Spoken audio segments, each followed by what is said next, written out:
pessoal, Letícia Cabral para o Homeoplace, um canal dedicado ao estudo da homeopatia, e hoje, atendendo a mais o pedido de uma inscrita, vou me debruçar sobre o estudo de uma matéria médica de nome Ornithogalum umbelatum. Letícia de Deus, o que é isso? Matéria médica parece nome de bicho misturado com planta ao mesmo tempo. É justamente isso que eu sempre penso, pessoal, quando eu leio o nome dessa matéria médica.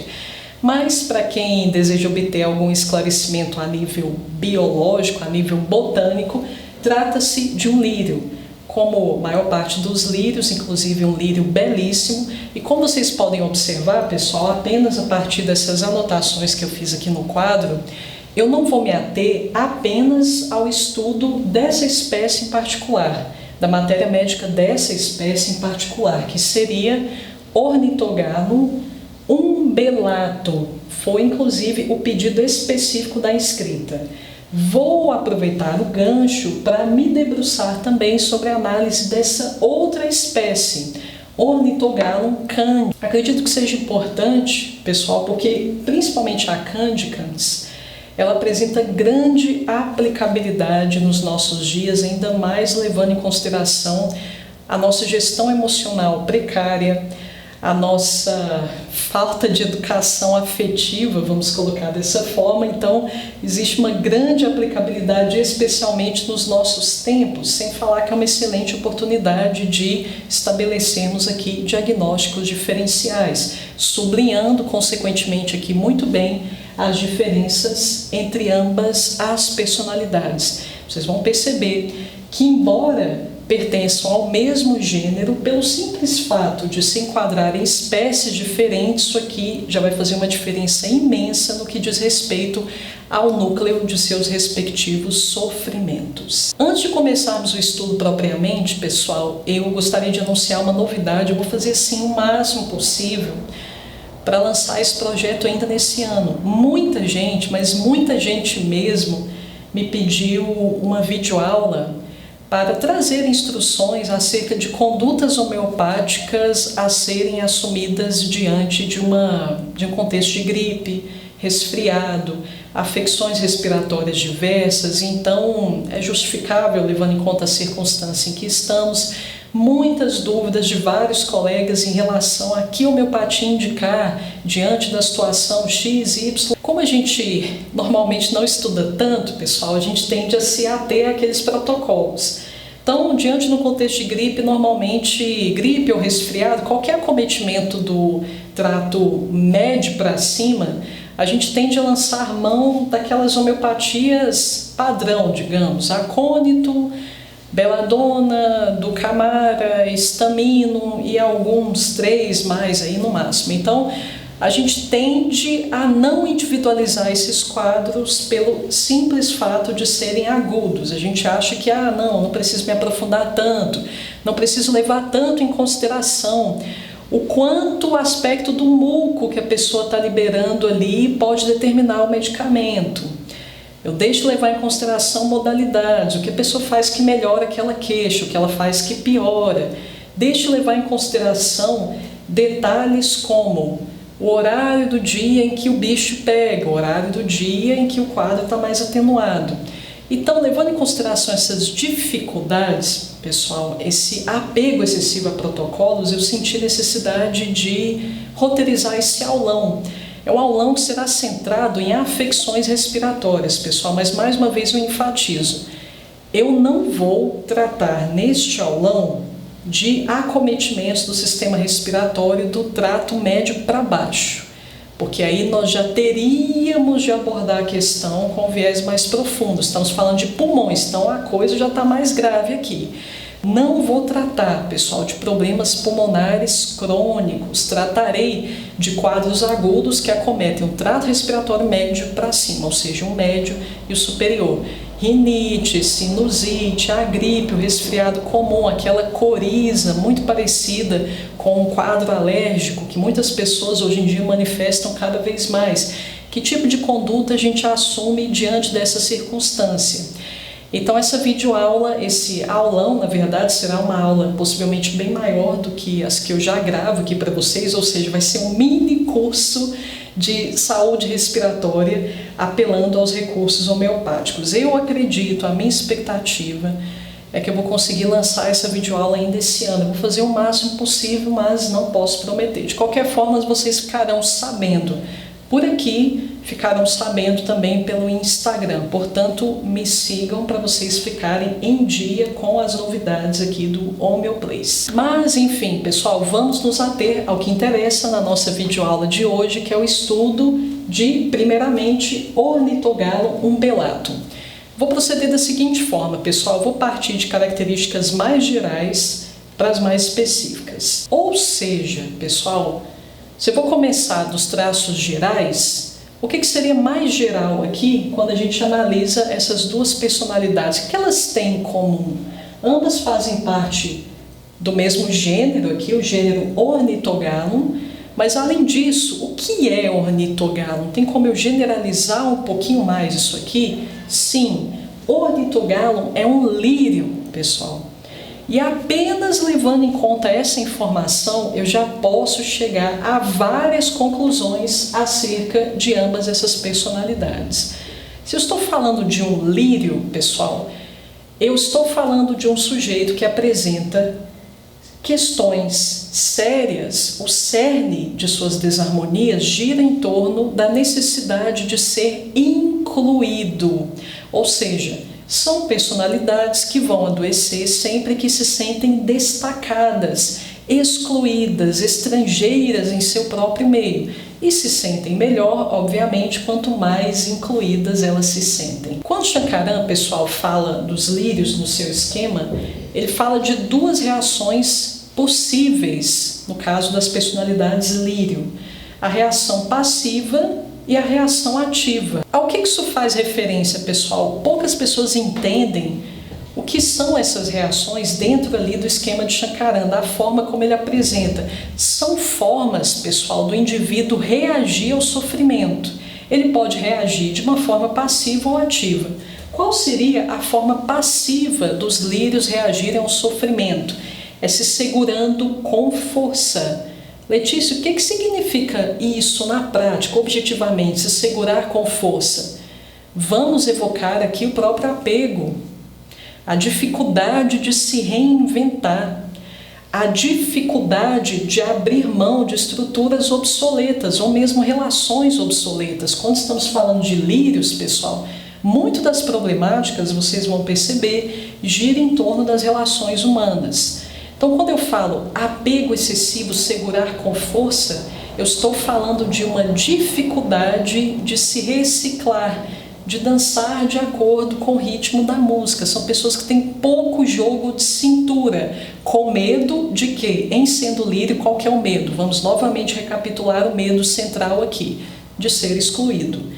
Então, quanto mais eu me apego àquela estrutura, aquele modus operandi antigo, maior a probabilidade de continuar integrado ao grupo.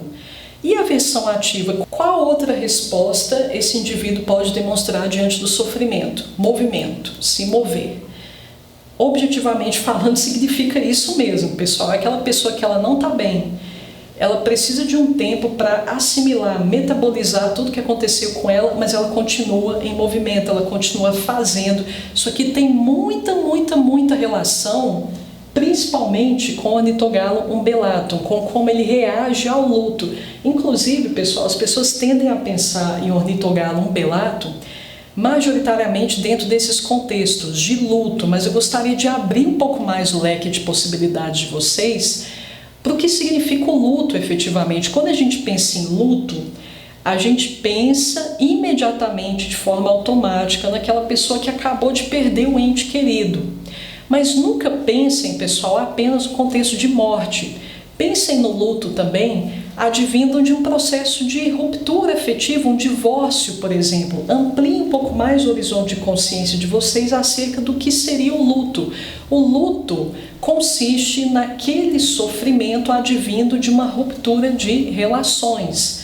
Eu nutria um certo afeto, uma certa consideração, tinha um certo vínculo, conexão com aquela pessoa, aquele vínculo se rompe. Como consequência, advém um processo de luto. Várias personalidades homeopáticas apresentam várias maneiras diferentes de reagir ao luto. Quando a gente pensa em luto e homeopatia, nós somos tentados automaticamente a pensar em duas alternativas. O homeopata mais estudioso pensa numa terceira também, que seria o Ornitogalo umbelatum. Mas quais são as duas tradicionais que disparadamente aqui estão respectivamente aqui no primeiro e no segundo lugar, no que diz respeito a homeopatias mais prescritas dentro dessa circunstância de luto? Ignácia, disparadamente em primeiro lugar, e Natrio muriático em segundo. Ah, Letícia, eu já sei quando que eu indico Ignácia. É quando o luto está muito evidente, está muito fresco, muito recente. A pessoa acabou de perder um ente querido, acabou de divorciar. É hora de entrar com Ignácia. Natrio muriático, a pessoa já perdeu o ente querido há mais tempo. Pessoal, esse protocolo, ele é muito raso.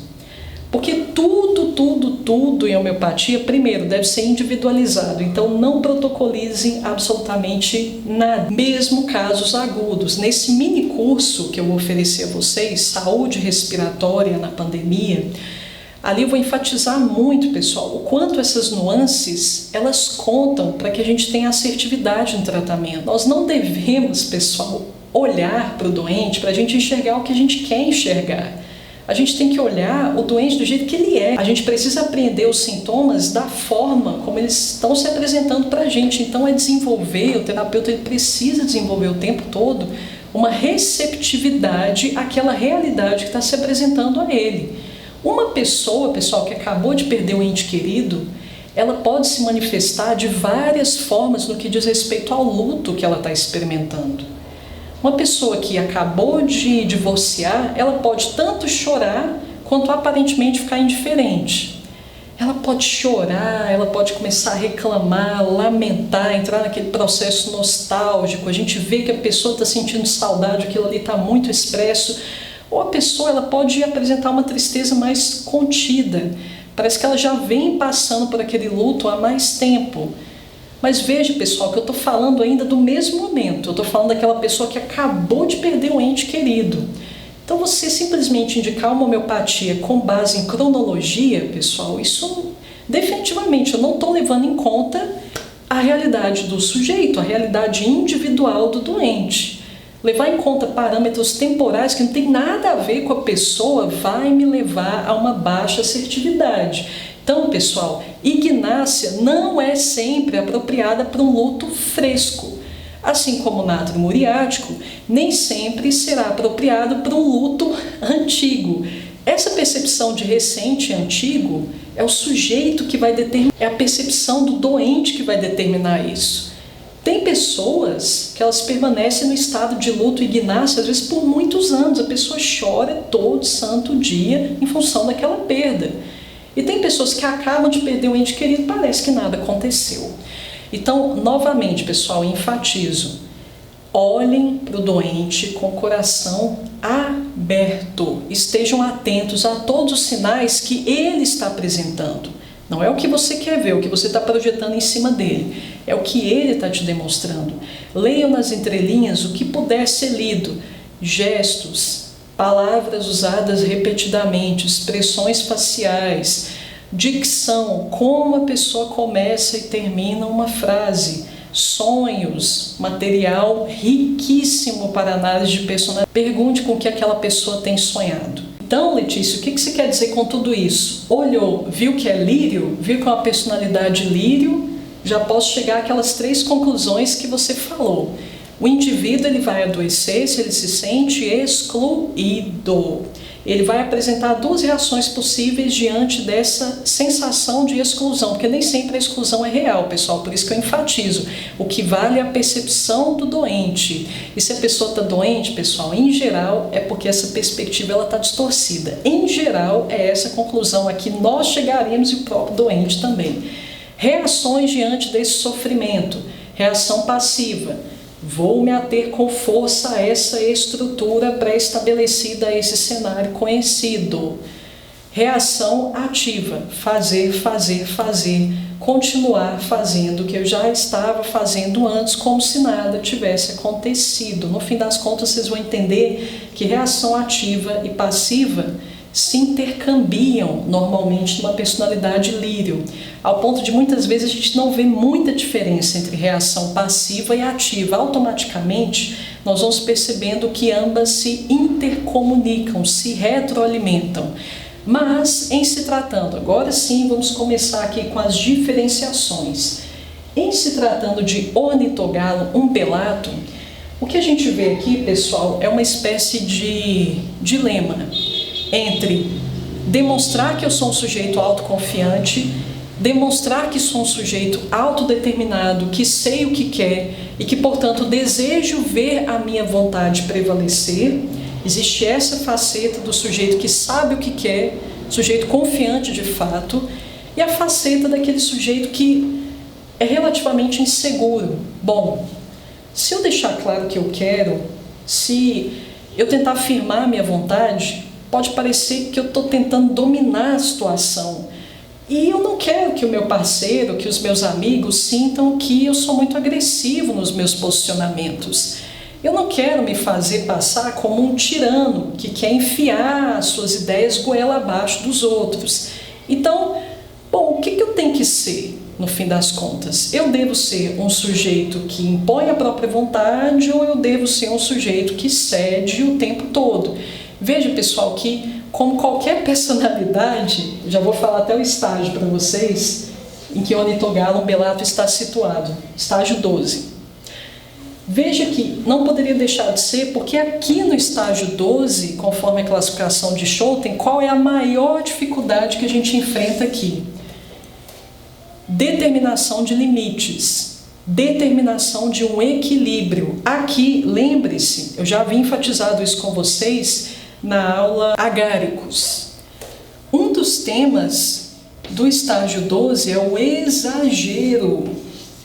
Ou essa pessoa é 8, pessoal, ou ela é 80. É uma diferença de comportamento, pessoal, muito expressiva. É mudança da água para o vinho. Por isso mesmo, Schouten coloca aqui na conta, digamos, no estágio 12, dois personagens, o conservador e o revolucionário. São extremos. E no fim das contas, a gente vai entender que o revolucionário, ele flerta com o conservadorismo em várias medidas, mas são opostos. Essa é a dificuldade de qualquer personalidade que está aqui. Então ele não sabe se ele é dominador de uma vez, se ele é 100% dominador, ou ele não sabe se ele cede. E essa dificuldade, ela vai aparecendo principalmente no universo dos relacionamentos afetivos. O sujeito, ele pode começar a entrar em crise, que ele percebe que, nossa, eu não estou sendo eu mesma, eu estou fingindo, eu estou acatando a vontade alheia. Ou ninguém aguenta, porque é aquela pessoa altamente impositiva. Ele começa a perceber que ele está sendo excluído gradativamente do grupo. O parceiro está começando a se distanciar, quando é o caso aqui de um contexto afetivo.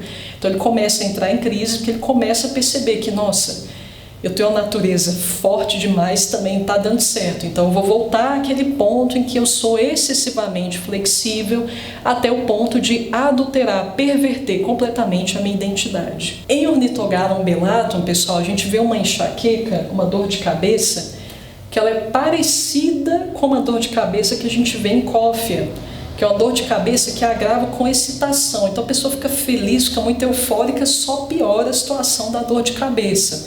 Vocês achavam que era só cófia que tinha esse sintoma, mas ornitogalo umbellatum também.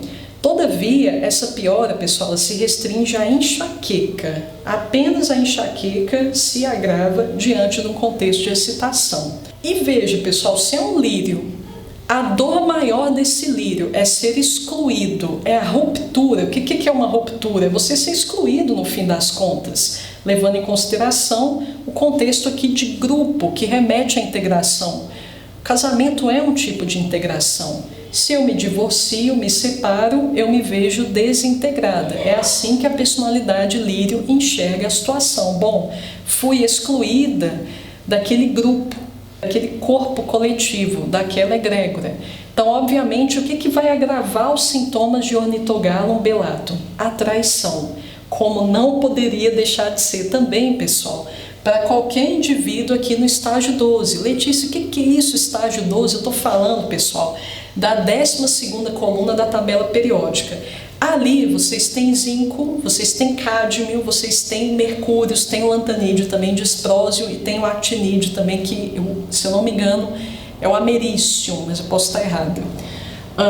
Todas essas personalidades, elas trazem em seu bojo uma crença de fundo de que ela está sendo traída. Veja, eu saí do estágio 10, em que eu me sentia no ápice, passei pelo 11, em que eu sentia que não, a coisa tá boa demais, agora é só manter. E chego no 12 com essa percepção de que não, gente, eu estou começando a perder meu território, estou começando a perder meu espaço, tem alguma coisa errada. Estão tentando usurpar o meu reino. Então a semente da traição, ela já começa a ser brotada aqui no estágio 12. Depois é só ladeira abaixo, quando a gente explora o 13, o 14, por fim chegamos no território da perda, que se inicia no estágio 15. Mas aqui, pessoal, uma das palavras-chave também é a traição. Ou, como eu disse, não é que o indivíduo foi traído efetivamente, mas ele percebe a realidade dele dessa forma. Aí, agora sim, pessoal, a gente vai entender por que se indica também ornitogalum umbelatum para luto. Para que tipo de luto ele pode ser indicado? Lembre-se, majoritariamente, pessoal, aqui de forma bem resumida, a gente pode encontrar o luto ignácia, que é aquele luto bem expressivo, o luto natromuriático, o sujeito está sofrendo, ele não está bem, mas você percebe que ele já não se expressa emocionalmente tanto quanto é o caso de ignácia, que a tristeza está bem ali em primeiro plano. Em natromuriático a gente vê uma tristeza mas um pouquinho mais recuada, reprimida. Parece que a pessoa já vem ruminando aquele luto há mais tempo. E nós temos uma outra opção, não tão comum, pessoal, mas é relativamente frequente no caso de familiares que tiveram que tomar conta de todo o processo de funeral, processo burocrático, certificação de óbito, tiveram que lidar com essa situação na correria, tudo sobrou para esse sujeito, para ele lidar com aquilo ali, ele nem teve tempo de lidar com aquele luto. Então, ornitogalum costuma ser indicado, pessoal, para aquele luto silencioso e inexpressivo. Por quê? Porque normalmente a pessoa não teve tempo de se situar no que está acontecendo. Ela teve que lidar com tanta coisa de uma vez, ou às vezes, além de sobrar para ela toda a parte burocrática da coisa, acontecem vários imprevistos também ao mesmo tempo. Então a pessoa ela não tem tempo para se perceber, então ela se anestesia. É esse o luto típico de ornitogalum umbelatum. A gente precisa analisar sempre, pessoal, o porquê da pessoa ter se anestesiado daquela forma. Por que ela não se permitiu vivenciar o luto? Foi por excesso de ocupação? Ok, essa poderia ser uma homeopatia indicada. Porque lembre-se, qual que é a reação ativa do sujeito aqui diante da ruptura? Não parar. Não parar, não para, que aí você nem sente a coisa. Só continua, que aí você não vai nem sentir. Imerge aqui no trabalho que você não vai nem sentir a dor. Então veja, nós podemos ter esse tipo de resposta, mas, pessoal, esse indivíduo aqui, ele também pode reprimir o luto por orgulho. Quando a gente analisa o conteúdo do luto de ornitogalum umbelatum, por incrível que pareça, pessoal, a gente não encontra tristeza majoritariamente. É claro que existe, mas marcadamente o que nós encontraremos é uma espécie de raiva reprimida.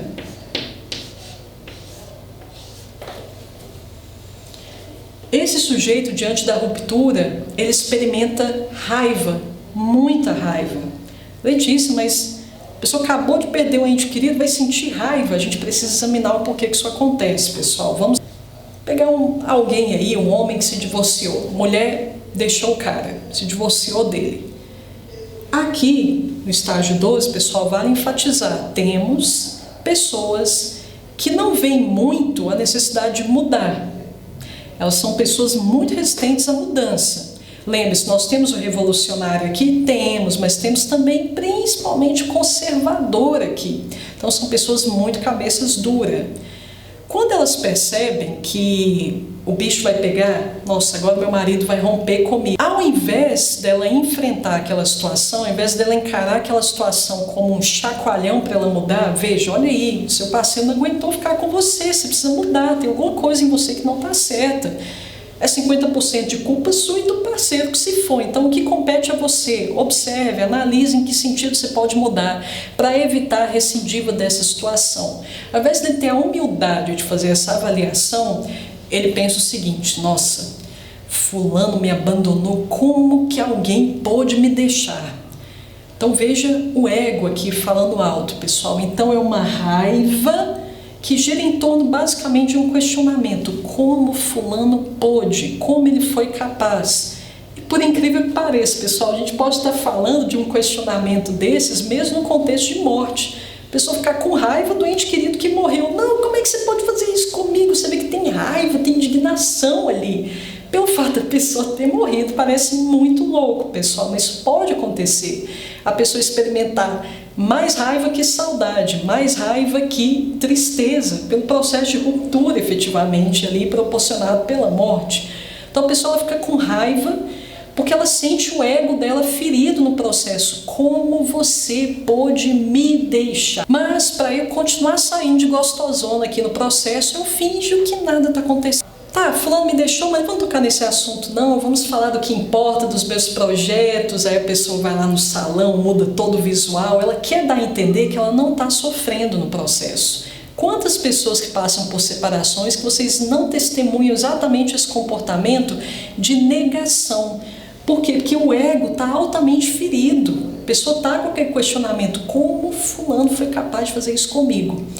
Agora a gente pode ver outra variante também, que gera apatia, em que continua sendo adequada a indicação dessa homeopatia, ornitogalum beleza. A pessoa realmente pensa, pessoal, por ego, por puro ego inflado, que ela não merecia estar passando por aquela situação. Eu não sei se vocês já se debruçaram a fundo, pessoal, sobre o processo de apatia. Apatia é um estado de indiferença. É um estado anestésico, é como se a vida, diante da perspectiva do apático, ela fosse preto e branco, ela não tivesse pimenta, não tivesse cor. A apatia, ela esconde ali no bojo dela uma sensação de não merecimento. Muitas vezes, pessoal, vocês podem acompanhar pessoas que elas têm tudo. Tem grana pra caramba, tem a família dos sonhos, tem um casarão, uma mansão, tem um carrão, pode comprar uma ilha que, se quiser, pode estar em qualquer lugar do mundo a qualquer tempo, mas essas pessoas elas não são felizes, elas não são plenas. Quantas pessoas têm todos os ingredientes para serem pessoas felizes, para serem pessoas gratas, mas não, elas parecem estar no automático. Parece que elas simplesmente não conseguem desfrutar daquilo ali, elas não estão presentes, elas estão içadas da realidade, portanto não conseguem celebrá-la. Isso acontece, pessoal, principalmente por uma sensação de que não sou digno disso, que é muito para mim. Então existe um sentimento de condenação aqui. Ou o sujeito não desfruta, ele não pisa na realidade concreta dele, que ele sente que ele é bom demais para ela. É esse nível de apatia que a gente está observando aqui. Eu não me permito me deparar com a minha realidade concreta, que é a realidade da perda, a realidade do luto, porque não, eu não mereço isso, eu sou uma pessoa boa demais para isso. É outra face da moeda. Aqui eu não quero aceitar a realidade, como eu disse, porque eu me acho muito para esse desastre, essa tragédia que aconteceu comigo, essa perda que me acometeu. Então eu rejeito essa realidade porque eu me considero acima dela. Gente, tudo ornitogalum observa dessa forma. Sempre que ele passa por um processo de ruptura em alguma relação, pode até ser, pessoal, uma ruptura natural, como é o caso da emancipação dos filhos de casa. Bom, a filharada cresceu, agora é natural, vai todo mundo para o seu canto. Os pais querem isso, querem que os filhos sejam autônomos, independentes financeiramente, é o que a gente quer. Mas para a mãe, ou às vezes até para o pai, ornitogalum só afronta. O que é isso? Saindo de casa, Que ingratidão, olha aí, me abandonou. A mãe ornitogalo, principalmente, ela enxerga a emancipação como se fosse uma facada no coração dela. Não, que isso? Me deixando, me excluindo do grupo? É essa a percepção do sujeito diante da emancipação da prole. Sente-se rejeitada, sente-se totalmente não gratificada pelos seus esforços enquanto mãe. Vocês lembram, pessoal, que eu havia falado a vocês que a reação passiva e ativa dos lírios, elas se retroalimentam. Parece que a gente está falando da mesma coisa. Porque quem é esse sujeito? Quando você olha para ornitogalo, umbelato principalmente, quem é essa pessoa? Como é que ela é? Quais são as primeiras impressões que você tem ali no primeiro contato? Uma pessoa que não para. Aí você vê bem a reação ativa aqui no caso. Aquela pessoa que está o tempo inteiro em movimento, vai se movimentando que você não sente o baque, que você não sente a dor. É uma forma de se anestesiar do processo, como a gente viu. Então aquela pessoa que está o tempo inteiro fazendo alguma coisa, a pessoa fastidiosa, muito apegada a detalhes. Eu não posso parar, se não tiver o que fazer, eu caço o que fazer. Ok, eu já limpei a casa, então agora eu vou limpar com mais perfeição ainda. Aquela pessoa que fica procurando alguma ocupação e por isso mesmo ela cai aqui no comportamento fastidioso, perfeccionista, minucioso. Mas, olha a ação passiva aparecendo aqui, pessoal. Por que eu faço isso? Por que eu estou o tempo inteiro fazendo alguma coisa? É para manter a coisa de uma forma específica. Ou seja, lembre-se que a reação passiva não era exatamente isso, se apegar a algo com força. De que forma eu garanto que eu estarei apegada a algo com força? É se eu mantenho o cenário ou finjo que estou mantendo o cenário exatamente do mesmo jeito. Então, é muita atividade para eu me manter na estrutura antiga, para eu garantir que o fim não está chegando ou não chegou. Sintomas clínicos, pessoal, de ornitogalo umbelato. Como eu sempre digo, pessoal, eu não vou me aprofundar em todos os sintomas clínicos dessa personalidade, que é aquilo que eu sempre digo, pessoal. Isso aqui é tarefa de Google, isso aqui é tarefa de matéria médica enciclopédica. Basta vocês consultarem ali, vocês vão encontrar todos os sintomas. Meu trabalho aqui, pessoal, não é falar do que já está ao alcance de vocês. O intuito do meu trabalho aqui no canal é lançar luz sobre o que normalmente está oculto, porém fundamental, que é a alma dos medicamentos. Sobre isso que nunca se fala. E é isso que eu estou expondo a vocês aqui. Mas, de qualquer forma, vale salientar alguns sintomas característicos de ornitogalo. Essa personalidade, pessoal, nós temos aqui um certo tropismo, no caso dessa personalidade, pelo aparelho gastrointestinal. Então, a maior parte das queixas, onde elas vão acontecer? No estômago e nos intestinos. Temos indivíduos, pessoal, que diante de uma turbulência emocional, eles passam por eructações, começam a arrotar sem parar. É uma reação típica de ornitogalo umbelato diante das adversidades. O peito pode inchar, existe um certo dolorimento, e a sensação que o sujeito tem, essa é bem peculiar, pessoal, acredito que seja até exclusiva, inclusive. Tem a sensação de que aquele inchaço é uma bolha de água, e que quando eu viro na cama, parece que aquela água ela desloca também à medida que eu viro, à medida que eu mudo de posição. Então é uma percepção bem característica também. E algo curioso, pessoal, tudo vai piorar, não é quando o bicho pega. Você pensa, nossa, mas é quando ele está sentindo mais dor que deve ser pior para ele. Não, é antes da dor, pessoal. Antes da dor chegar no ápice, é que ele experimenta o máximo aqui da sua desarmonia. Quando a dor se instala, chega no clímax, por incrível que pareça, ele começa a melhorar. Porque as dores aqui, elas se dão em forma de pico.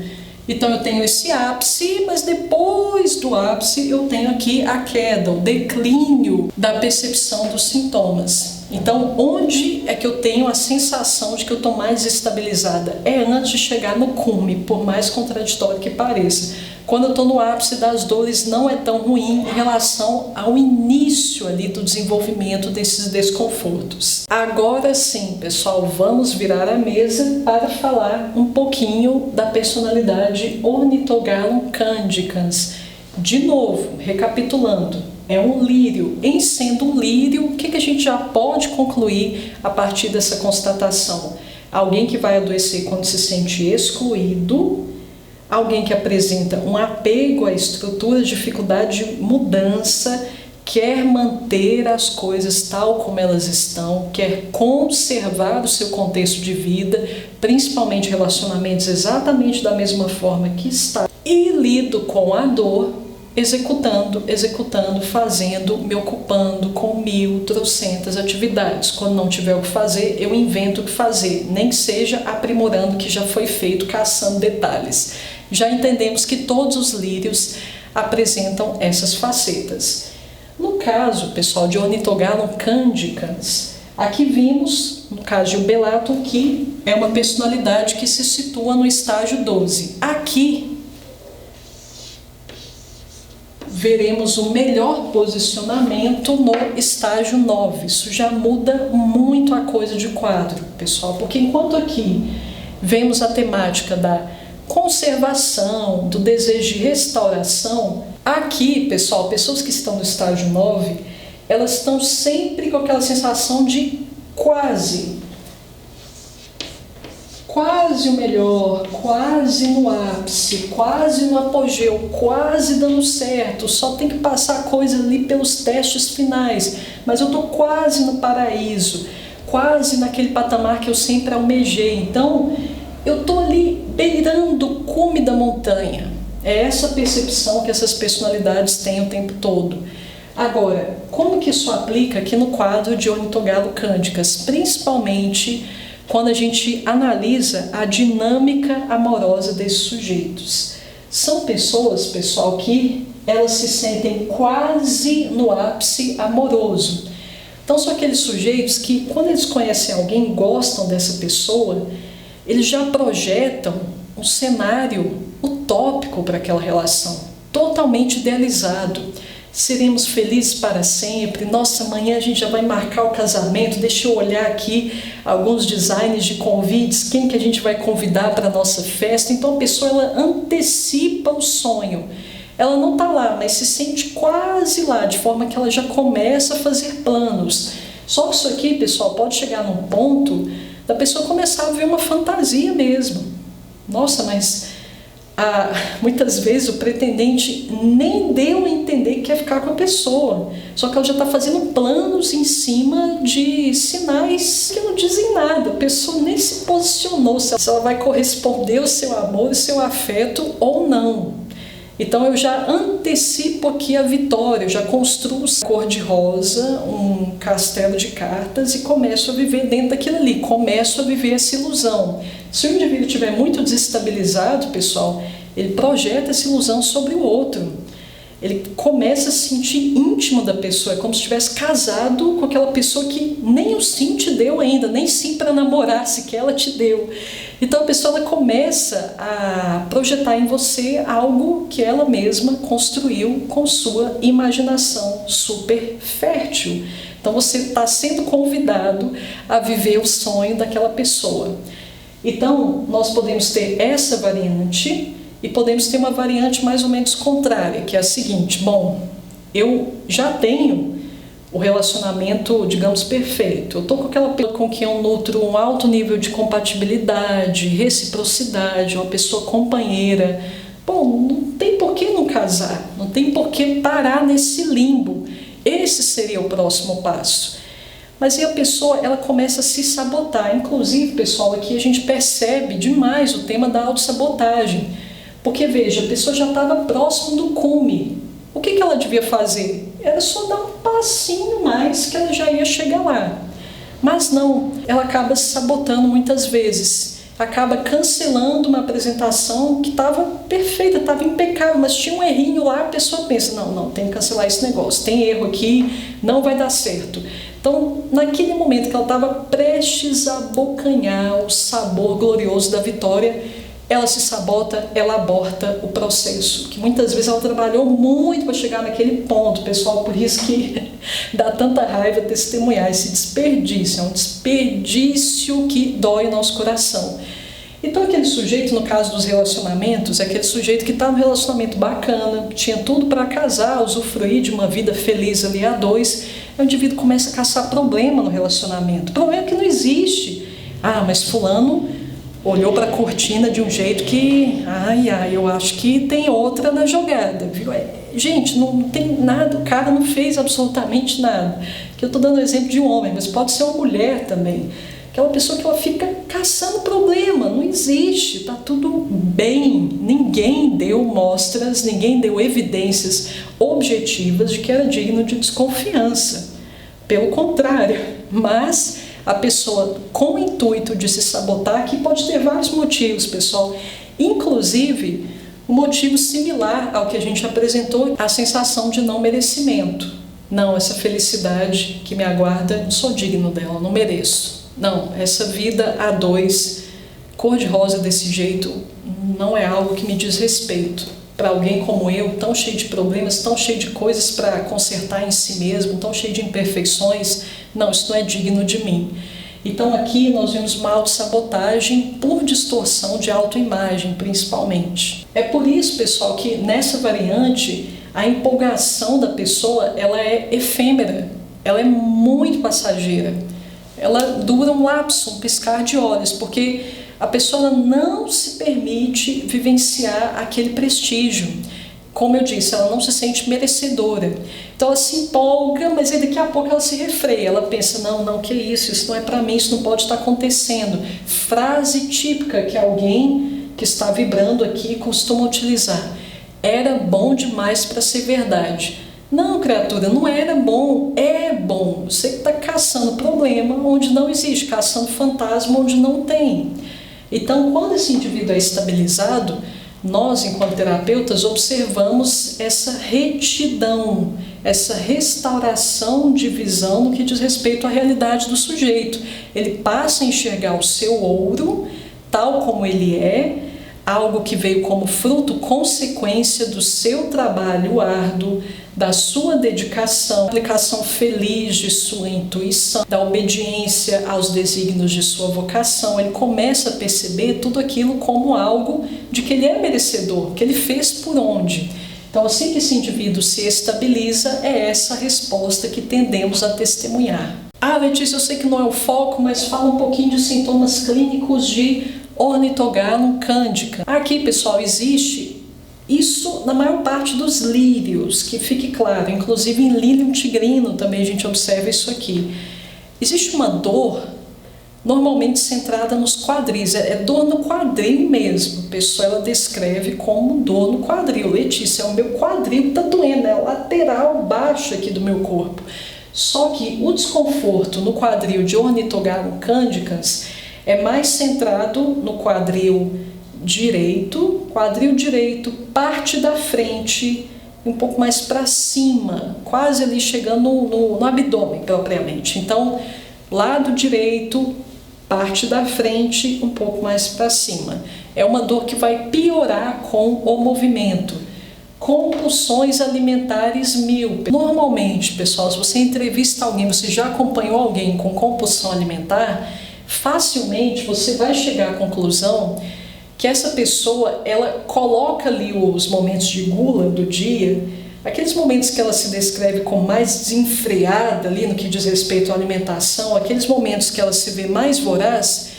Se você fizer uma análise bem apurada, bem profunda daquilo ali, do porquê que a pessoa está fazendo aquilo ali, ela vai te dizer o seguinte, obviamente há exceções, mas na maior parte do tempo, os compulsivos vão dizer o seguinte, olha, naquele momento que eu estou comendo, é o momento que eu sei que eu deveria estar fazendo o que eu me propus a fazer. Então, aquele próximo passo para o estágio 9 virar para o estágio 10, virar a chave ali para o estágio 10, esse momento em que finalmente ele poderia usufruir de estar no cume, estar desfrutando da glória de estar no cume, para sabotar o que ele coloca ali naquele meio. Para não chegar no cume, pessoal, ele pode lançar mão de vários estratagemas para se auto-sabotar, inclusive comendo muito. Então, esses sujeitos compulsivos, normalmente, como eu ia dizendo, quando você pergunta, fulano, por que você está comendo muito agora especificamente? Por que você comeu demais naquele momento? Letícia, porque naquele momento era a hora que eu ia terminar o relatório e entregar e me livrar daquele negócio. Não, Letícia, porque naquele momento faltava os últimos minutos ali da aula, mas aí eu quis parar para ir lá dar uma saboreada no que tinha na cozinha, no que tinha na geladeira. Então vejo que quando a pessoa estava chegando no momento da completude, da integração, da conclusão, em que ela poderia usufruir daquele prazer de ter terminado, ela coloca um elemento ali, um elemento comportamental, muitas vezes compulsivo, para tirá-la de sua meta. Então a gula, ela entra como recurso de autossabotagem, muitas vezes, pessoal. Por isso vemos a compulsão alimentar aqui. Por isso mesmo é muito difícil da gente deduzir. Ornithogarum candicans normalmente será um sujeito gordinho, não é por menos, pessoal. Geralmente serão mulheres cheinhas, mulheres com aquela gordura flácida, que existem gorduras com várias consistências. Aqui é aquela gordura mole, gordura flácida, efetivamente. Nós temos aqui vertigens também, e são vertigens que elas vão agravar quando o sujeito estiver passando por algum desafeto, alguma animosidade, algum conflito, principalmente envolvendo relações, envolvendo episódios de ruptura, principalmente há uma tontura, e essa tontura ela pode se agravar na TPM, no período pré-menstrual. O ombro esquerdo dói, pessoal, o ombro esquerdo também pode doer, tal como é o caso de ferro metálico. Os ferros em geral, pessoal, eles têm dores nos ombros, principalmente no esquerdo. E essa dor, ela pode se agravar quando eu elevo algum peso aqui com o meu braço esquerdo. Outro detalhe, pessoal, e não é muito difícil da gente entender o porquê que isso acontece, existem oscilações de energia. Então o sujeito, principalmente quando ele está muito empolgado, ele está muito feliz com alguma coisa, como ele coloca ali, ele joga, na verdade, um balde de água fria naquela empolgação para se sabotar, porque não se sente digno, o que acontece? Eu tenho um desânimo ali quase instantaneamente. Eu mudo ali de canal de uma forma bem visível. Então quanto mais empolgado, mais feliz esse sujeito fica, pessoal, quanto mais alto ele sobe em termos de ânimo, de mais alto ele cai, mais dolorosa vai ser a queda. Então nós já podemos contar com o rebote, basicamente, toda vez que a gente vê esse sujeito aqui muito empolgado, que ele sabe que ele está quase no topo, mas não, eu tenho que ficar no quase, não posso chegar no topo com T maiúsculo. Alunos do meu curso Homeopatia Inspiradora podem estar se perguntando: Letícia, em que solo cada uma dessas personalidades se situa? Aqui, pessoal, nós temos o solo 5 como o solo mais fértil para o desenvolvimento dessa personalidade, e aqui, no caso de Candicans, temos o solo 2. Letícia, por quê? No solo 5, pessoal, qual é o tema? Esse solo é propício para o desenvolvimento de personalidades que têm que tipo de temática? Vítima e algoz. É aquele ciclo vicioso em que podemos nos situar em vários momentos da nossa vida. A gente recebe um baque da vida, ao invés de transmutar aquela dor, nós nos tornamos agora aquele indivíduo que vai perpetrar aquele ato que vai causar aquela mesma dor.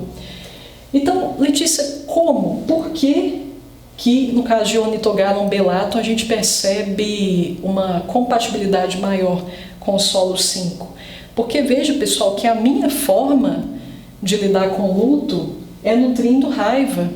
E essa raiva que aparece aqui é uma raiva proveniente do ego ferido. O ego ferido é questão de tempo. Se essa ferida não for cauterizada, sempre é questão de tempo para a gente passar para o patamar da revanche, da nutrição, fermentação do desejo de vingança. Então aquele sujeito que, como o combustível aqui emocional é a raiva, automaticamente ele pode se tornar algoz no futuro, porque ao invés de, como eu disse anteriormente, ele utilizar essa experiência como aprendizado, um convite à mudança, ele se sente ultrajado, ele pensa, não, fulano mal perde por esperar, vai ver só o que espera ele lá na frente. O doente querido morre, graças a Deus ele não vai ser vítima dessa vingança, mas se a gente estiver falando aqui de rupturas, por exemplo, como é o caso ali do divórcio. Então, a pessoa que se divorciou desse sujeito aqui tem que ficar de olhos abertos, porque são pessoas que vivem esse ciclo constantemente. Me feriu, agora você vai ver que eu vou te ferir. Então, por isso mesmo, vemos uma compatibilidade maior com o solo 5. Pessoal, eu queria abrir um parênteses aqui para o que diz respeito ao sentimento da raiva. Quando eu dei a aula para vocês sobre a camada 5 da vítima e do algoz, em outras camadas também eu falei da necessidade de cultivo harmônico da agressividade. Isso soa muito estranho aos nossos ouvidos, porque a gente tende a demonizar a raiva. Só que a raiva, pessoal, quando vocês pensarem em raiva, pensem em fogo. Pensem num elemento destrutivo. Esse elemento destrutivo, pessoal, ele pode tanto ser direcionado para algo frutífero, para um pilar importante da minha vida, um pilar que merecia os meus cuidados e não o meu desprezo, e não a minha ira, que merecia o meu zelo e não a minha agressividade. Quando essa raiva é direcionada para esses setores, que são setores fundamentais para o meu bem-estar, aí sim esse processo se torna prejudicial. Só que eu vou dizer uma coisa para vocês, pessoal, a gente não consegue mudar de vida, a gente não consegue virar chaves importantes no nosso psiquismo, romper crenças limitantes, comandos limitadores do nosso psiquismo, sem acionar isso aqui. Eu tenho certeza que qualquer terapeuta de PNL competente vai reconhecer claramente a veracidade disso que eu estou falando. Quando a gente sabe que alguém está se libertando de um padrão limitante, é quando a pessoa sente raiva, ela sente indignação. Enquanto isso não vem, pessoal, enquanto essa ira não vem, você está conformado com o patamar em que você está. A raiva precisa vir, porque ela é aquele combustível emocional para romper com aquela estrutura que já não te serve mais, que limita, confina o seu potencial no espaço muito fechado, no espaço que não comporta absolutamente tudo aquilo que você é capaz de entregar, porque você é capaz de entregar muito mais. Então, como é que eu rompo com isso aqui? Eu tenho que explodir essas paredes aqui de uma vez. Portanto, enquanto você não se indigna com a sua situação, você não muda. Então, pessoal, tudo diz respeito a como eu vou gerir esse bendito impulso. Agora, que é necessário que ele apareça, extremamente necessário.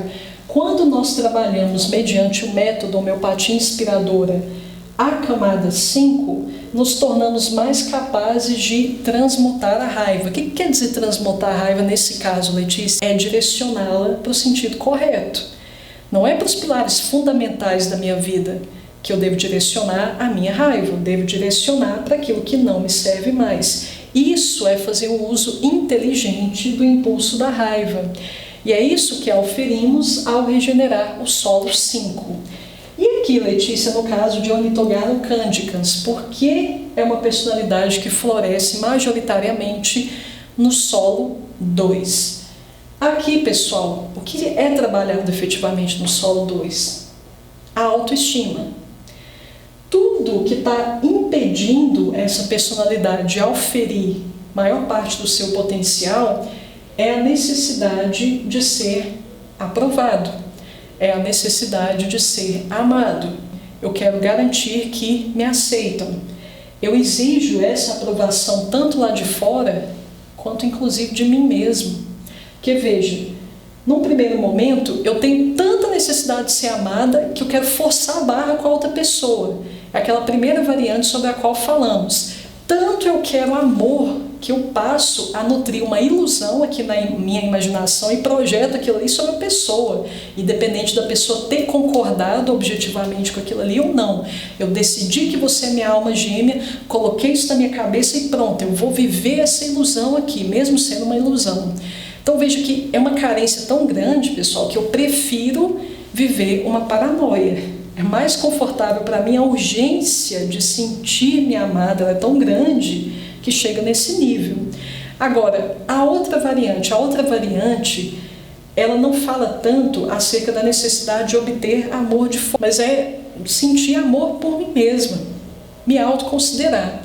Porque se eu não estou me permitindo usufruir do bom que a vida me forneceu, Por que isso está acontecendo no fim das contas? Eu não me sinto digna, ou seja, a questão aqui é auto-amor ainda. O tema da autoestima contempla essas duas frentes, a necessidade de obtenção de amor externo e amor interno. Vemos como equacionar ambas as frentes, de forma que inclusive não nos sintamos tão dependentes mais do amor que vem lá de fora. Isso, pessoal, discorro pormenorizadamente sobre isso no meu curso, mas isso aqui a gente entende que é uma lacuna que ela deve ser preenchida na infância.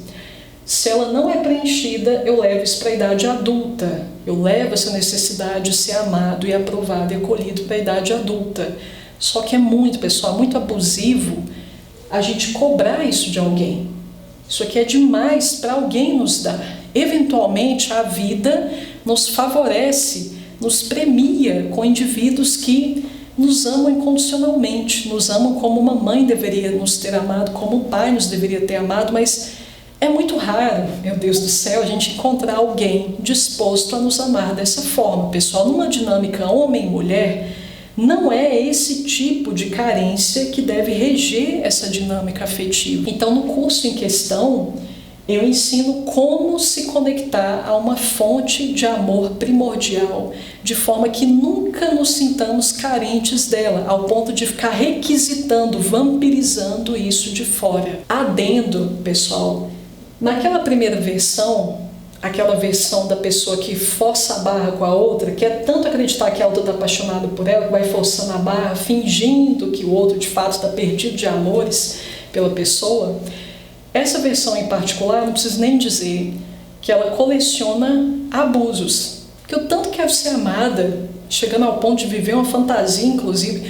eu tanto quero ser amada que vou me sujeitar a qualquer coisa para obter aquele acolhimento. Lembre-se que o que rege a motivação central aqui dos livros, sem exceção, é o desejo de inclusão. Então, eu vou fazer de tudo para ser amada, não importa se em detrimento da minha identidade ou da minha dignidade. Pessoal, muitíssimo obrigada por terem me acompanhado até aqui. Fiquem atentos, em breve eu vou postar o anúncio de disponibilização do aulão Afecções Respiratórias e Homeopatia. Eu vou anunciar por aqui e também pelo Instagram. Mais uma vez reforço, será um aulão gratuito. Todo mundo vai poder assistir. Tenho certeza, pessoal, que a partir das instruções que eu vou trazer a vocês ali, vocês serão capazes de fechar todo e qualquer caso de resfriado, gripe, sinusite, rinite e companhia limitada com que vocês se depararem nas suas práticas clínicas. Forte abraço a todos, pessoal, e até a próxima.